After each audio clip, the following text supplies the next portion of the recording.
Hello అండి, పెసరపప్పులు అయితే వేస్తున్నానండి. పెసరపప్పు పావు కేజీ నానబెట్టుకున్నాను. పిల్లలకి స్నాక్స్ కింద వేస్తున్నానండి సాయంత్రం. అయితే నేను ఎలా వేస్తున్నానో చూపిస్తాను మీకు.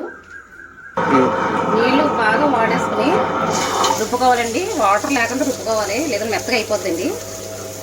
ఇందులోనే కొంచెం సాల్ట్ వేసుకోవాలండి. ఈ సాల్ట్ అయితే సరిపోద్ది, ఇంకా మనం వాటర్ అయితే వేసుకోకూడదండి. ఆయిల్ అయితే హీట్ చేసుకోవచ్చండి.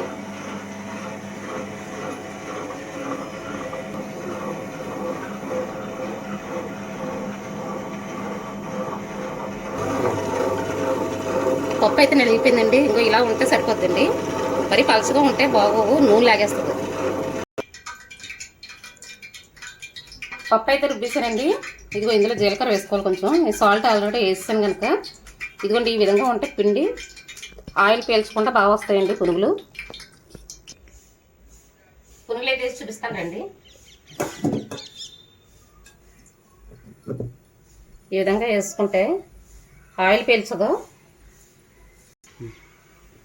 స్మూత్గా మెత్తగా వస్తాయండి, స్పాంజిలాగా.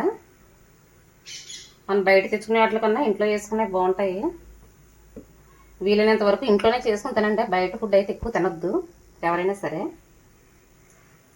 ఇంకా మనకు ఓపిక లేకపోతే తప్పదు. వాటంతటా అవే తిరగబడిపోతాయండి, మనం తిరగెక్కలొద్దు.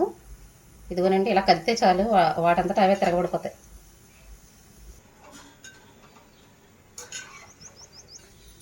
పునుగులు అయితే వేగిపోయినాయండి, తీసేద్దాం. ఇంకొక వాయి అయితే వేసుకుందామండి.